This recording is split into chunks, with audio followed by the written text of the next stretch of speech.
Midi à Alger, c'est l'heure de votre bulletin complet de l'information sur Al24 News. À la une de l'actualité. L'Algérie et les États-Unis accordent leur violon. Plusieurs dossiers d'intérêt commun examinés par le chef de la diplomatie algérienne Ahmed Attaf et son homologue américain Anthony Blinken à Washington.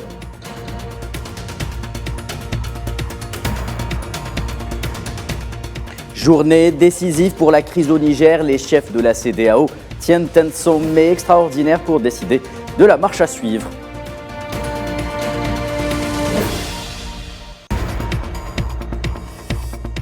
La situation humanitaire au Soudan sur la table du Conseil de sécurité de l'ONU. L'OCHA parle notamment de 900 000 personnes ayant traversé l'une des frontières du pays.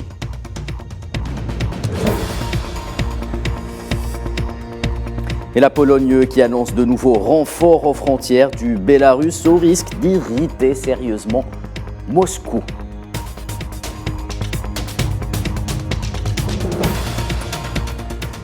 Madame, Monsieur, bonjour. Dans le cadre de la visite de travail qu'il effectue actuellement aux États-Unis sur instruction du président algérien Abdelmadjid Tebboune, le chef de la diplomatie algérienne Ahmed Attaf s'est entretenu mercredi avec le secrétaire d'État américain Anthony Blinken.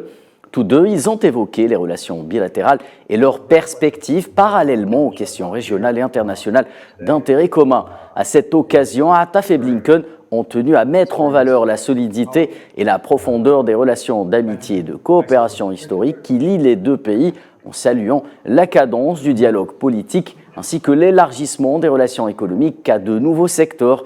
Les deux chefs de la diplomatie ont par ailleurs réitéré le solide engagement politique qui caractérise les dirigeants respectifs des deux pays dans le renforcement du partenariat bilatéral et les moyens de le porter à une dimension supérieure.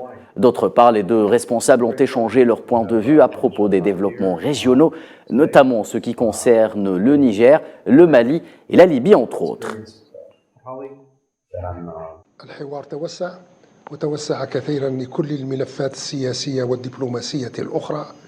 Le dialogue s'est élargi à tous les dossiers politiques et diplomatiques qui sont nombreux, à l'image du dossier libyen, la crise au Niger et au Mali, le dossier sahraoui et palestinien. Ce sont là des dossiers que nous avons abordés dans un esprit constructif et d'échange de points de vue et d'analyse. Et je peux affirmer sans aucune hésitation que le contenu de cette concertation politique a un écho et un impact sur l'ensemble des relations entre l'Algérie et les États-Unis.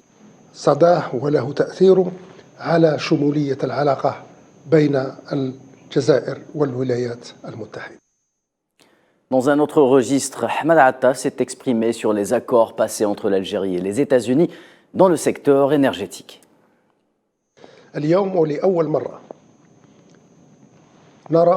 Aujourd'hui et pour la première fois, des majors américaines sont présentes et sont concernées par le secteur des hydrocarbures en Algérie. Un accord a été signé avec Occidental et il existe d'autres protocoles d'accord qui sont en cours d'étude avec Chevron et ExxonMobil. Le fait que ces trois grands groupes soient présents avec nous a une signification spéciale quant à l'intérêt de l'Algérie pour les États-Unis.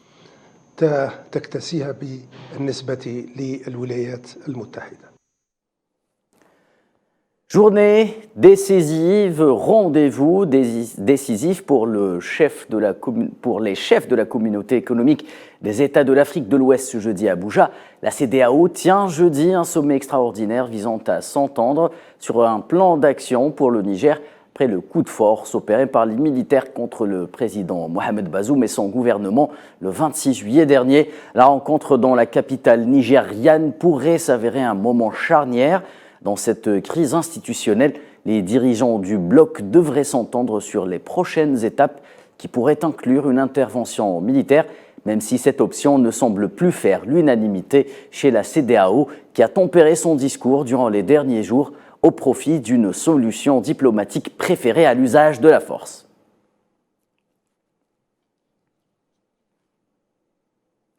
Et à la veille de ce sommet décisif, les dirigeants des militaires du CNSP ont rencontré deux envoyés spéciaux émissaires du président nigérian Bola Tinubu, l'actuel président de la CEDEAO. Mardi, les militaires auteurs du coup d'État au Niger avaient dans un premier temps refusé d'accueillir à Niamey une délégation que comptait envoyer l'Union africaine avec la CEDEAO.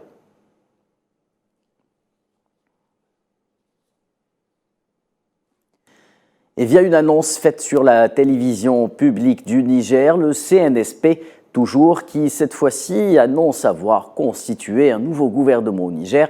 Celui-ci est composé de 21 ministres, rappelant qu'un premier ministre avait été nommé plus tôt dans la semaine.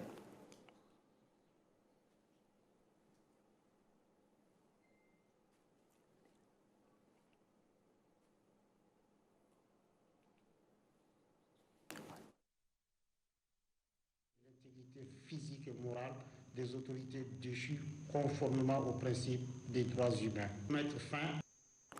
Et les Nations Unies qui s'inquiètent de la situation et des conditions de détention du président Mohamed Bazoum ainsi que sa famille, le secrétaire général de l'ONU Antonio Guterres est très préoccupé par les conditions de vie déplorables du président nigérien Mohamed Bazoum et de sa famille en détention arbitraire, a déclaré mercredi un porte-parole de l'ONU dans un communiqué.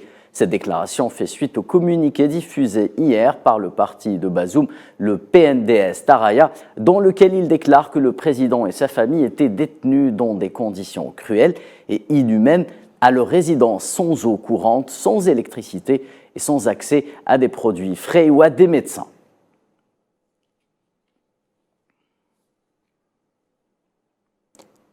Abordant à présent les derniers développements également au Niger, pays, rappelons le sujet, un coup d'État opéré le 26 juillet dernier. Les militaires du CNSP ont accusé la France hier d'avoir violé l'espace aérien et opéré une attaque contre une position de l'armée au Niger afin de tenter de libérer, je cite, ses alliés que le CNSP toujours qualifie de terroristes.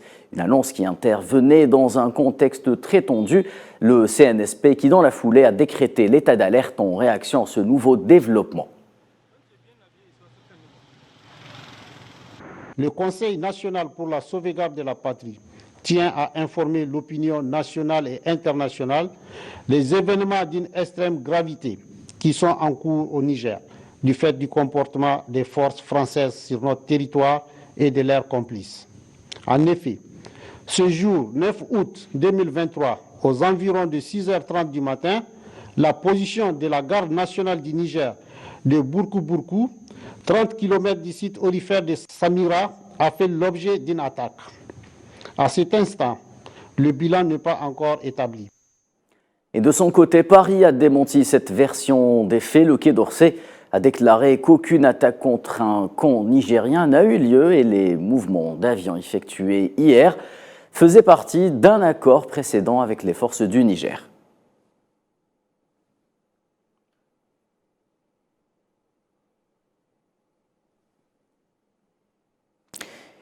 Et l'option diplomatique pour résoudre cette crise institutionnelle au Niger revient au devant de la table, au devant de la scène. Plusieurs acteurs internationaux de premier plan dans l'Algérie ont appelé de leur souhait au recours à la voie diplomatique et abandonné celle de l'intervention militaire. Pourquoi la diplomatie est le meilleur moyen de résoudre cette crise au Niger? Élément de réponse avec Tinhinan Makassi.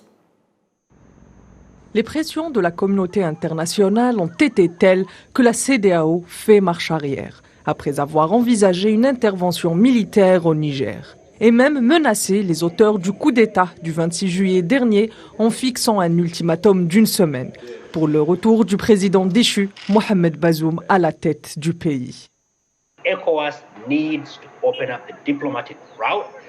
La CEDEAO a besoin d'ouvrir la voie diplomatique. La sanction elle-même n'est pas politique. C'est un outil conçu pour changer le comportement d'un État.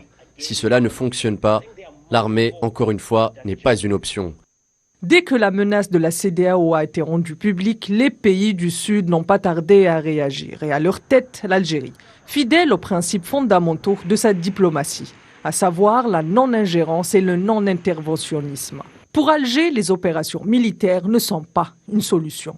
Une position saluée par l'ensemble des observateurs et militants panafricains, qui estiment qu'une nouvelle intervention militaire dans la région serait la goutte qui fera déborder le vase, et peut-être même un terreau fertile non seulement pour le terrorisme, mais aussi pour les conflits interethniques. Surtout que les opérations menées par la France pour lutter contre le terrorisme se sont toutes soldées par des échecs. Pis encore, elles ont provoqué l'effet inverse, qualifié par certains de géopolitique du chaos. La lutte contre le terrorisme et le banditisme et l'ensemble des abcès sahéliens est éminemment liée à la question du développement, une voie d'ailleurs favorisée par les puissances régionales.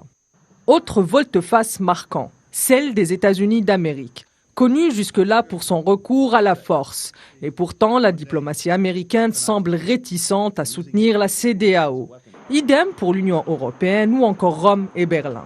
Ce qui pousse ces grandes puissances à se ranger du côté de la paix est évidemment l'influence grandissante de la Russie et de la Chine dans ces régions, accueillies favorablement par les populations locales en raison de leur non-interventionnisme. C'est un secret pour personne, les cartes géopolitiques mondiales sont en train d'être redistribuées. Le Niger est au même titre que la région sahélienne est au cœur de ces enjeux cruciaux. La situation humanitaire qui s'aggrave de jour en jour au Soudan a fait l'objet d'un débat au Conseil de sécurité de l'ONU. Selon le Bureau des Nations Unies pour la coordination des affaires humanitaires, près de 4 mois après le début de ce conflit, des millions de personnes restent prises au piège d'une calamité humanitaire qui ne cesse de s'aggraver. Plus de 4 millions de personnes ont maintenant fui leur foyer, 3,2 millions de personnes ont été déplacées à l'intérieur du pays et près de 900 000 personnes ont traversé l'une des frontières avec le Tchad, l'Égypte, le Soudan du Sud, mais également d'autres pays.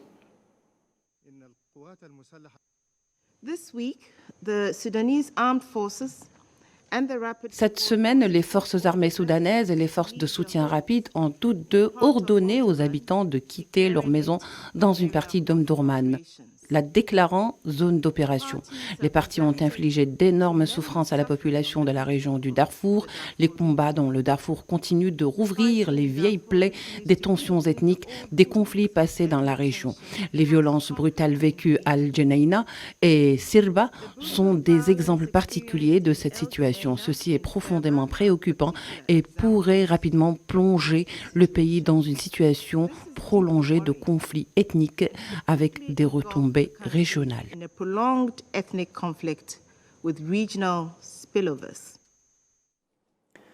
Direction l'Europe, la Pologne prévoit de déplacer jusqu'à 10 000 soldats supplémentaires à la frontière avec le Bélarus pour soutenir les gardes-frontières. C'est ce qu'a déclaré jeudi le ministre de la Défense, Mariusz Błaszczak. Selon le ministre, dont 4 000 soldats soutiendront directement les gardes-frontières, 6 000 autres seront en réserve. De son côté, le vice-ministre de l'Intérieur, Maciej Wąsik, a déclaré quant à lui mercredi que la Pologne enverrait 2 000 soldats supplémentaires à sa frontière avec le Bélarus.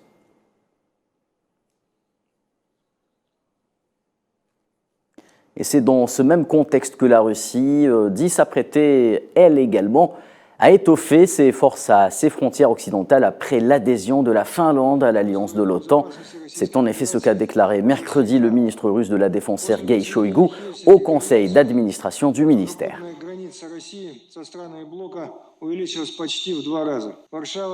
Les menaces sur la sécurité militaire de la Fédération de Russie se sont multipliées dans les directions stratégiques ouest et nord-ouest. Un facteur déstabilisant sérieux qu'est l'adhésion de la Finlande à l'OTAN et à l'avenir de la Suède également. Après l'adhésion d'Helsinki à l'Alliance, la frontière terrestre de la Russie avec les pays du bloc a presque doublé. Sur le territoire finlandais, il est probable que des contingents militaires supplémentaires de l'OTAN et des armes de frappe seront déployés, capables de frapper des cibles critiques dans le nord-ouest de la Russie à une profondeur considérable.